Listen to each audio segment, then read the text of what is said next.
Nah, selanjutnya kita masuk ke materi gerak melingkar berubah beraturan, atau yang biasa disingkat dengan GMBB gitu ya. GMBB. Jadi ini GMBB ini prinsipnya sama seperti GLBB yang sudah kita pelajari sebelumnya. Nah, jadi pada GLB itu percepatannya konstan ya, atau A konstan. Nah, dan V-nya berubah gitu. Nah, maka untuk di GMBB ini yang konstan itu adalah alfanya gitu. Jadi di sini alfanya konstan dan yang berubah itu merupakan kecepatan sudut atau omega. Ini berubah. Nah, kemarin di GLBB itu V itu rumusnya adalah V0 ditambah AT gitu kan. Nah, maka di sini untuk di GMBB ini V-nya ini ganti jadi omega, ini kan. V-nya diganti jadi omega dan alfanya itu A-nya itu ganti jadi alfa gitu. Maka di sini V-nya ubah jadi omega. Omega sama dengan V0 jadi omega 0 ditambah A-nya ubah jadi alfa, alfa dikali T waktu tetap ya. Nah, ini rumusan untuk GMBB. Nah, selanjutnya untuk rumus yang kedua itu pada GLBB itu ada V kuadrat sama dengan V0 kuadrat ditambah 2AS gitu kan. Maka pada GMBB ini berubah menjadi omega kuadrat sama dengan omega 0 kuadrat ditambah 2 dikali alfa dikali S-nya di sini ubah jadi theta gitu ya. Nah, jadi S-nya ini ubah jadi theta gitu.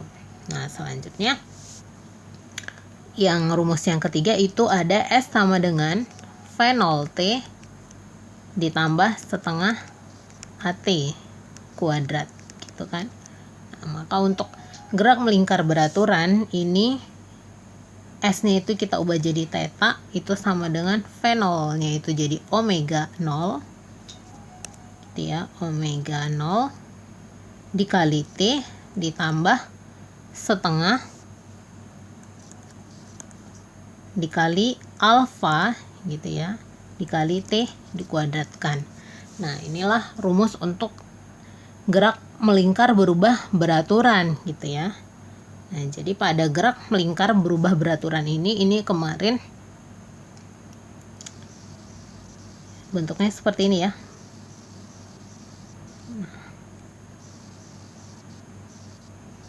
Kalau kita mau lihat berapa percepatannya, berapa percepatan untuk gerak melingkar berubah beraturan ini, maka ini bisa kita hitung dari percepatan sentripetal dan percepatan tangensialnya gitu kan. Jadi pada gerak melingkar berubah beraturan ini ada percepatan sentripetal atau percepatan yang menuju pusat lingkaran ya. Nah, di sini ada ASP dan ada percepatan tangensial. Nah, percepatan tangensial itu tempatnya di sini, letaknya di sini ya, tangensial.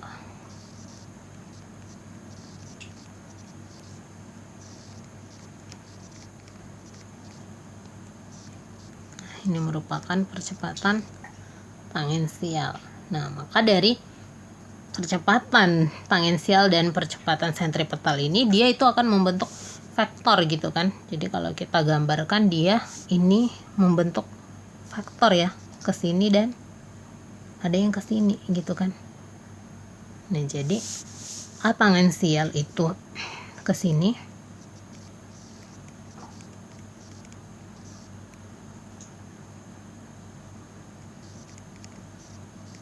kemudian ada A sentripetal itu ke sini gitu kan, ASP. Nah, maka di sini kita bisa dapat percepatannya A. Gitu ya. Nah, di mana A ini merupakan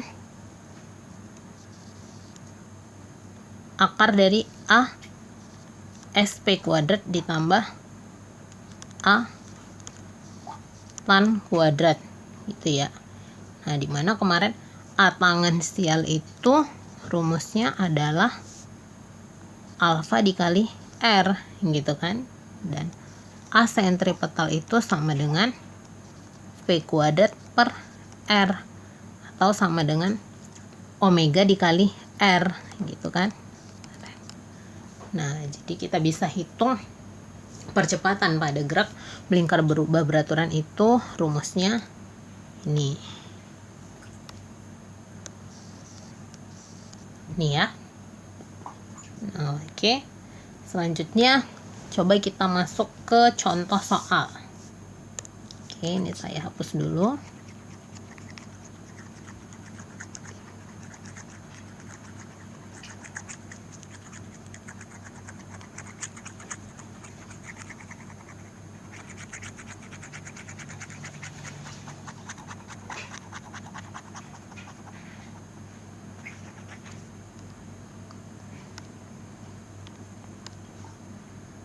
Nah, contoh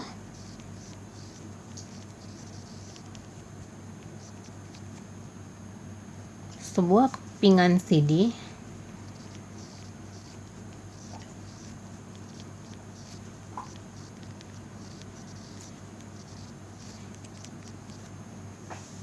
bergerak dengan kecepatan sudut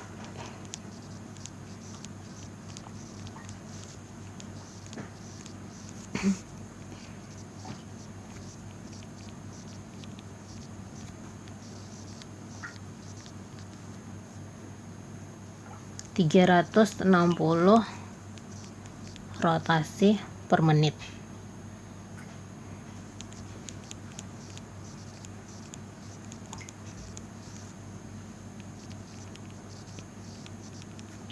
Kemudian tiba-tiba berhenti.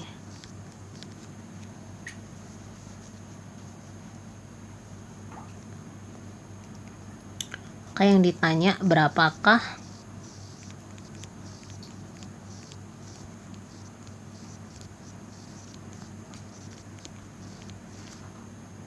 percepatan sudutnya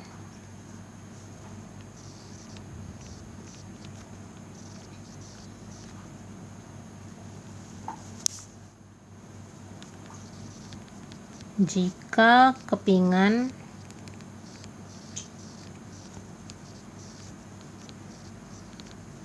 CD tersebut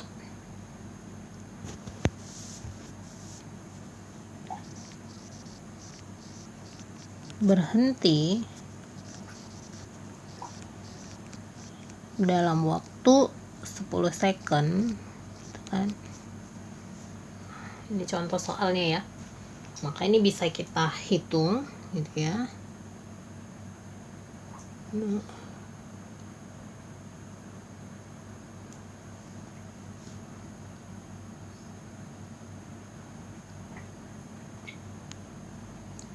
Maka ini bisa kita hitung ya. Maka di sini diketahui omega sebuah kepingan CD bergerak dengan kecepatan sudut 360 rpm. Maka ini merupakan omega awal. Maka omega 0 itu sama dengan 360 rpm. Atau ini kalau kita ubah ke radian, ini sama dengan 360 dikali 2V radian per 60 second gitu kan. Nah, ini sama dengan 12 ya. Ini habis, ini 12 V radian per second gitu kan. Nah, kemudian tiba-tiba berhenti, maka omega akhirnya 0 gitu kan. Nah, berapakah percepatan sudutnya jika kepingan CD tersebut berhenti dalam waktu 10 second? Nah, di sini diketahui T-nya 10 second. Yang ditanya adalah alfa gitu kan, atau percepatan sudut. Ini bisa kita cari itu ya, bisa saya tulis di sini, maka jawab. Nah, ini bisa kita hitung dengan rumus gerak melingkar berubah beraturan gitu kan. Nah, dimana yang ditanya itu adalah alfa. Nah, yang diketahui, nah kita bisa pakai ketiga rumus tadi gitu ya. Kita bisa pakai yang mana yang cocok, itu kita sesuaikan gitu ya. Dimana yang di sini ditanya adalah alfa.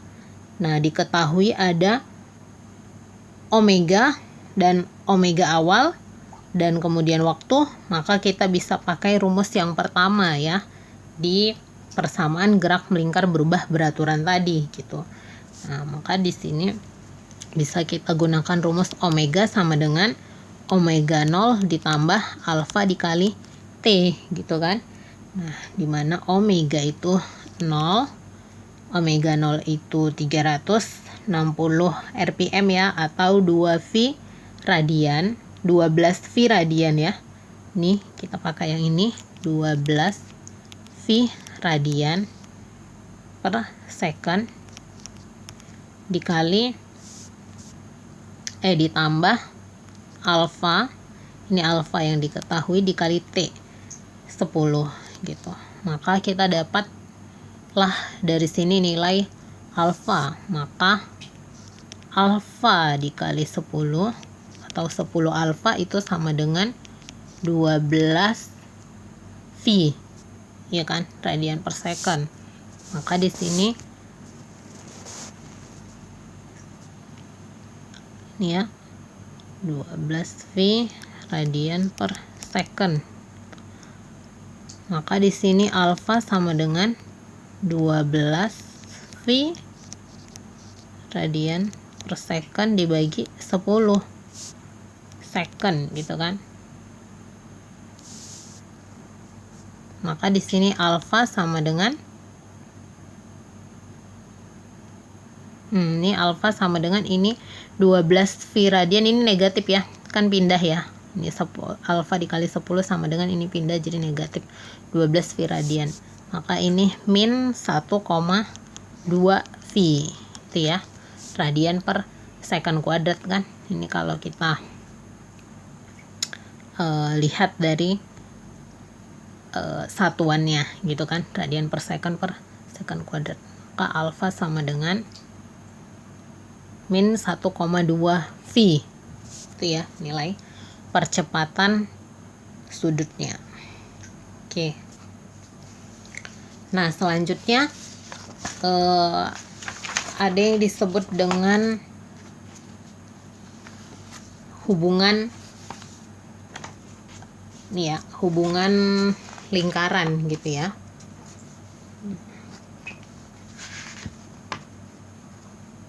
Nah, jadi susunan roda-roda gitu ya. Jadi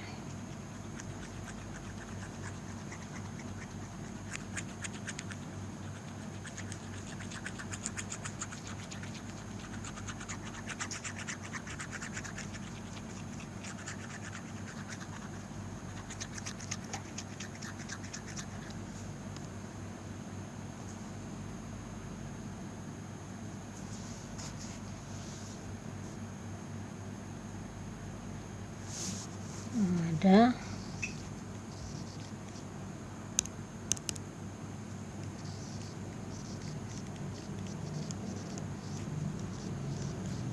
susunan roda-roda gitu ya.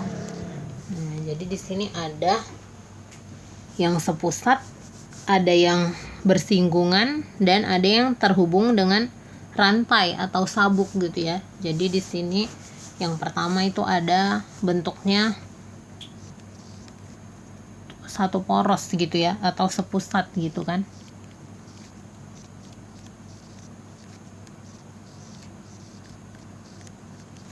Nah, jadi kalau roda-roda ini disebut satu poros atau sepusat, maka itu bentuknya seperti ini. Jadi di sini ada roda, ada dua roda satu poros. Maka di sini yang pertama ini ada R1 gitu kan. Ini jari-jari pada roda 1. Nah, kemudian di sini ada jari-jari pada roda 2 atau R2. Maka kalau di sini R1 ini punya omega 1, maka R2 ini juga punya omega 2. Nah, untuk satu poros ini yang sama itu adalah omeganya. Jadi di sini omega 1 itu sama dengan omega 2. Nah, jadi karena omega 1 sama dengan omega 2, di mana V itu sama dengan omega dikali R, maka di sini bisa kita tulis omega 1 sama dengan V1 per R1 sama dengan omega 2, maka V2 per R2. Inilah rumusan untuk roda-roda yang disusun sepusat atau satu poros gitu. Nah, kemudian ada roda yang terhubung dengan rantai gitu kan. Nah, jadi kalau misalnya ini roda 1, kemudian ini roda 2, nah dia dihubungkan dengan rantai seperti ini, maka di sini ada R1 dan di sini ada R2. Nah, di sini yang sama apa? Yang sama itu adalah kecepatannya, di mana V1 sama dengan V2. V itu tadi sama dengan omega dikali R, maka di sini dapat kita tulis omega 1 dikali R1 sama dengan omega 2 dikali R2 gitu ya. Nah, ini untuk persamaan roda yang terhubung dengan rantai gitu ya. Ini terhubung dengan rantai. Nah, kemudian yang ketiga itu ada yang bersinggungan.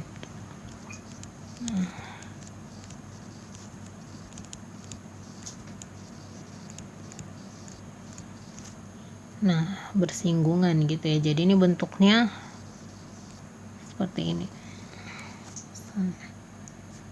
Jadi ini dia punya R1 dan punya R2 gitu kan. Jadi ini punya R1, ini juga punya R2.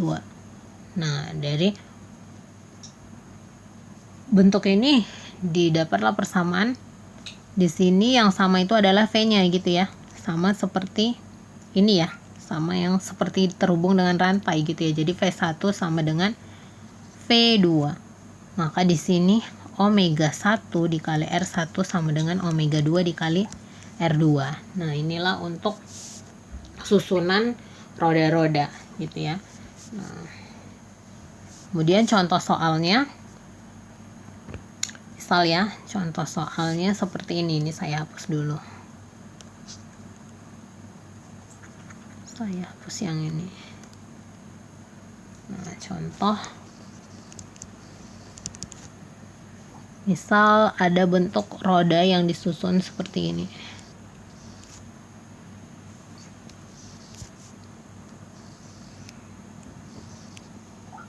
Dimana di sini diketahui di sini ada R1 ya, di sini R1. Nah, kemudian dari sini ke sini itu ada R2. Nah, kemudian ini ada R3 untuk roda ketiga gitu ya. Nah, dimana diketahui di sini R1-nya itu sama dengan 10 cm. Nah, kemudian R2-nya diketahui 40 cm dan R3 itu diketahui 10 cm. Nah, selanjutnya di sini diketahui untuk roda pertama itu frekuensinya itu sama dengan 20 putaran per second atau per detik ya. Nah, maka yang ditanya berapa kecepatan sudut pada roda ketiga gitu ya. Berapa omega pada roda ketiga? Maka di sini dapat kita cari. Nah, kita lihat dulu pertama gitu kan. Nah, pertama kita lihat roda yang ini. Ini kan merupakan bentuk dari satu poros gitu kan. Nah, jadi bisa kita hitung di sini omega untuk R2 gitu ya. Nah, omega untuk R2. Nah, maka di sini omega 1 sama dengan omega 2 gitu kan. Untuk satu poros ini yang sama adalah omeganya gitu. Maka omega 1 sama dengan omega 2. Maka di sini bisa kita hitung omega itu sama dengan 2 pi F ya. Jadi 2 pi F1 sama dengan omega 2. Ini kan rumus untuk omega. Nah, maka di sini 2 V dikali F1 diketahui ya, itu 20 sama dengan omega 2. Maka omega 2 itu sama dengan, tinggal kita kalikan 40 V radian per second. Itu kan? Ini omega 2. Maka dari omega 2 ini bisa kita dapat omega 3 gitu ya. Nah, bentuk hubungan rantainya, bentuk hubungan rodanya seperti ini. Untuk R2 dan R3 itu merupakan yang kedua ini ya, terhubung dengan rantai gitu kan. Nah, maka untuk yang terhubung dengan rantai ini, itu persamaan ini bisa kita pakai ini gitu kan. Dimana yang sama itu adalah kecepatannya. Maka di sini V2 itu sama dengan V3. Kecepatan roda kedua sama dengan kecepatan roda ketiga. V2 sama dengan V3. Maka di sini omega 2 dikali R2 sama dengan omega 3 dikali R3 gitu. Nah, omega 2 itu 40 tadi ya, 40 V. Yang ini dikali R2, R2 nya itu ini 40 ya, 40 sama dengan omega 3 nya, omega 3 itu yang diketahui, yang ditanya, dikali R3. R3 itu 10. Maka di sini bisa kita hitung ini